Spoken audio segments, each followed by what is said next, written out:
एक बहुत ही शॉकिंग और सरप्राइजिंग न्यूज़ आई है कि भारत को जो कच्चा तेल रशिया एक्सपोर्ट कर रहा था, उस पर से रशिया ने डिस्काउंट ऑलमोस्ट हटा लिया है।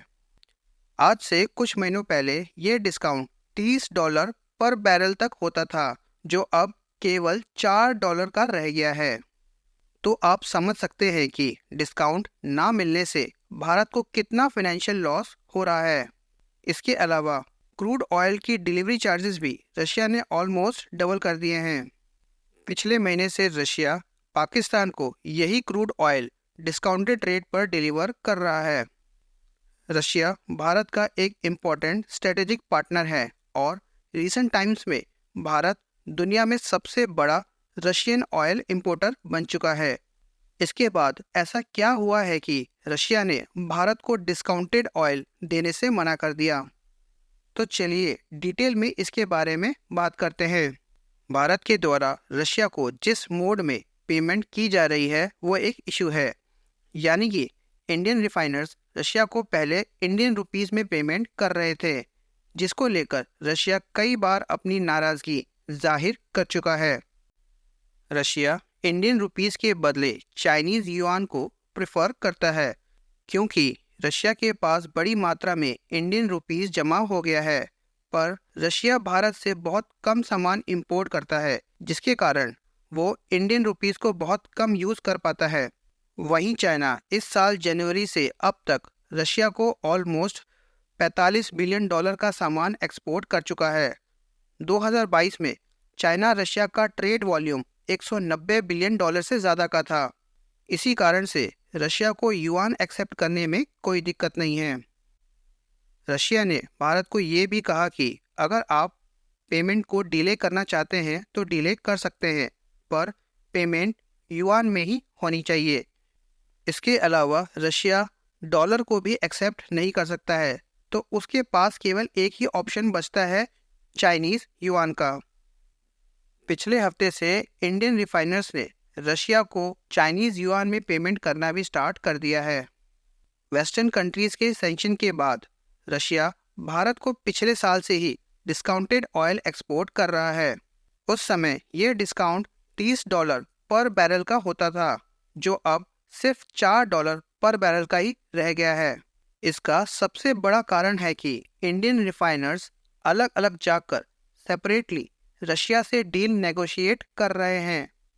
इंडियन गवर्नमेंट द्वारा कंट्रोल रिफाइनर्स जैसे कि IOCL, HPCL, BPCL, Mangalore refinery या फिर प्राइवेट प्लेयर जैसे कि रिलायंस इंडस्ट्रीज और नयारा एनर्जी इंडिविजुअल कैपेसिटी में जाकर रशिया से डील कर रहे हैं, जिसके कारण रशिया को बार्गेनिंग करने का मौका मिल जाता है और वो ऑयल का प्राइस अपने हिसाब से ऊपर नीचे कर रहा है। अगर इंडियन रिफाइनर्स एक होकर यानी सिंगल एंटिटी बनकर रशिया से डील करते तो सिनेरियो दूसरा होता।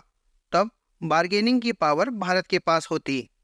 एक और इम्पॉर्टेंट रीज़न है कि सभी Indian refiners except Indian Oil Corporation spot basis पे यानी टेंडर बेसिस पर रशिया से क्रूड ऑयल परचेज कर रहे हैं, जबकि इंडियन ऑयल कॉरपोरेशन ने रशिया के साथ फिक्स्ड वॉल्यूम डील साइन की है, जिसके कारण ऑयल के प्राइस रिलेटिवली फिक्स्ड रहते हैं और रशियन कंपनीज ऑयल के प्राइस को एकदम से नहीं बढ़ा सकती हैं।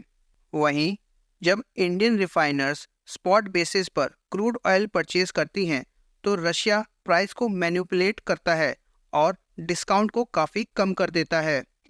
इसके अलावा रशियन कंपनीज ने ऑयल डिलीवरी चार्जेस भी बढ़ा दिए हैं।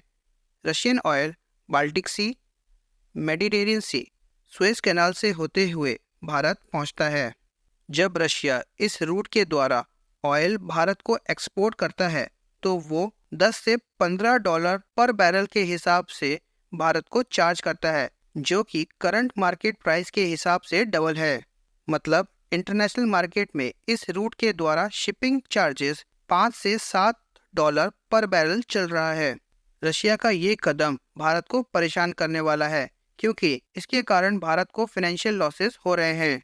आज भी भारत रशियन ऑयल का सबसे बड़ा बायर है, इसका मतलब है कि वेस्टर्न सेक्शन के बाद भी भारत के कारण रशियन इकोनॉमी चल रही है।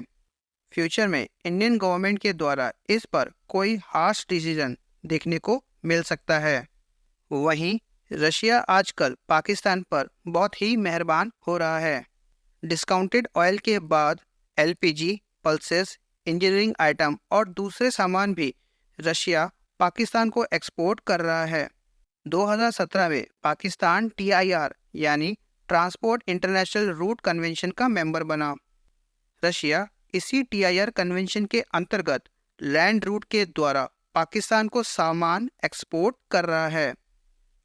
मई 2023 में दोनों देशों का बिजनेस $760 मिलियन का हो गया है, जो पहले कभी $300 मिलियन के आसपास होता था। करंट एक्टिविटीज़ को देख के लगता है कि आने वाले समय में रशिया और पाकिस्तान के बीच में ट्रेड वॉल्यूम और बढ़ेगा। इसी के साथ हम अपनी वीडियो को यहीं पर समाप्त करते हैं।